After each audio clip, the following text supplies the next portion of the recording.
Most people who practice yoga have held the warrior pose at some point. Arms stretched wide, legs planted in a deep lunge, gaze fixed over the front hand. Millions of practitioners step into this posture every day, without knowing they're embodying an ancient deity born from grief and rage. His name is Virabhadra, and his story begins with a wedding that enraged a father. Sati was the youngest daughter of Daksha Prajapati, a powerful being created from the mind of Brahma himself. She fell in love with Shiva, the unconventional god who meditated in cremation grounds, wore matted hair, and kept company with ghosts and demons. Daksha despised him. When Sati chose Shiva during her self-choice ceremony, casting her garland into the air and calling upon him to catch it, her father's resentment calcified into hatred. Years later, Daksha organized a grand fire sacrifice and invited every god, celestial being, sage, and family member he could summon. He deliberately excluded Shiva and Sati. When Sati learned of the ceremony, she insisted on attending despite Shiva's warnings. She hoped to reconcile with her father, to mend what had broken between them. What she found was public humiliation. Daksha berated her before the assembled gods and sages, heaping insults upon her husband. Sati could bear the dishonor no longer. She declared that since Daksha had given her this body, she no longer wished to be associated with it. Through her yogic powers, she generated an internal fire and immolated herself in the sacrificial flames. The news reached Shiva on Mount Kailasa. What happened next became one of the most visceral moments in Hindu mythology. Consumed by grief and fury, Shiva tore a clump of his matted hair and hurled it upon the ground. From that impact emerged Virabhadra, a being of pure wrath.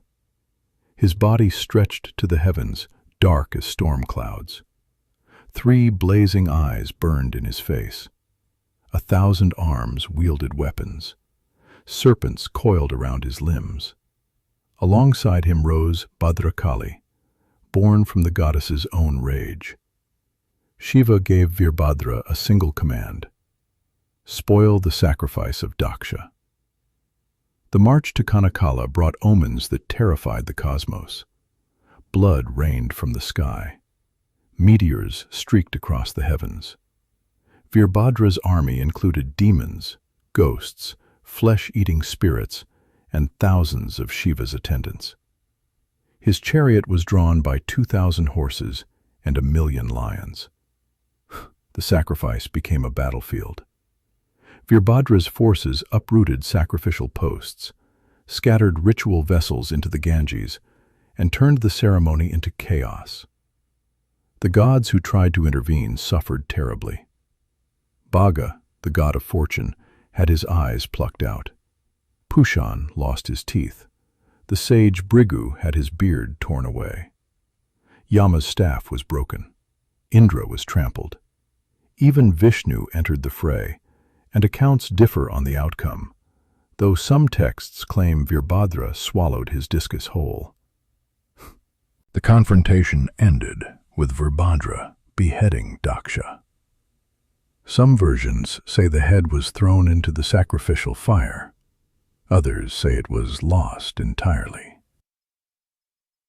Brahma witnessed the devastation and pleaded with Shiva to end the bloodshed. Shiva arrived at the ruined sacrifice, his fury spent.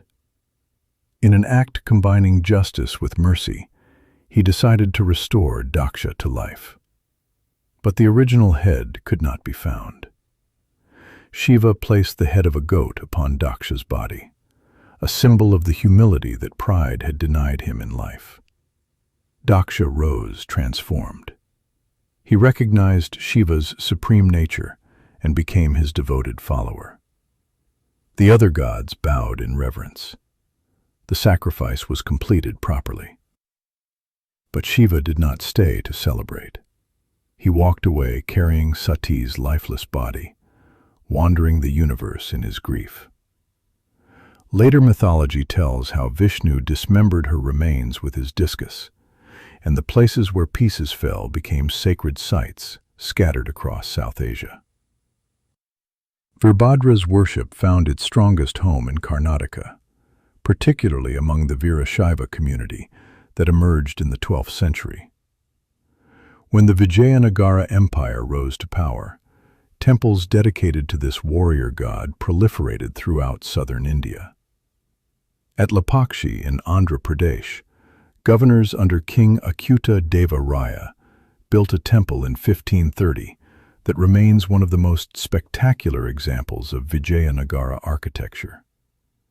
Its walls hold Asia's largest fresco, spanning 23 by 13 feet. A massive stone bull sits 200 meters from the entrance, carved from a single block. The Kaladi temple complex in Karnataka preserves another testament to Virabhadra's importance. Built around 1500 by the Kaladi Nayakas, its walls feature carvings of lions, tigers, elephants, and hybrid creatures with goat faces on human bodies. Soldiers prayed to Virabhadra before battle. Warriors sought his protection during military campaigns. His image represented the divine sanction of martial valor. Today, that martial energy flows through yoga studios worldwide. The warrior poses trace their names directly to this mythology. Warrior 1 represents Virabhadra's arrival, swords raised, thrusting up through the earth. Warrior 2 captures the moment he sights Daksha, arms extended, gaze fixed on his target.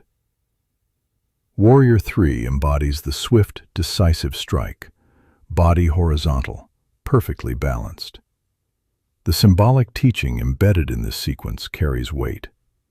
Shiva ultimately controlled his anger and restored Daksha to life. The power gained through practice should not prevent practitioners from remaining humble and compassionate. Even divine retribution must eventually yield to balance and forgiveness. The warrior who destroys must also become the peacemaker. The fury that consumes must transform into grace. If you enjoyed this one, hit subscribe and drop a comment letting me know which story you want me to cover next.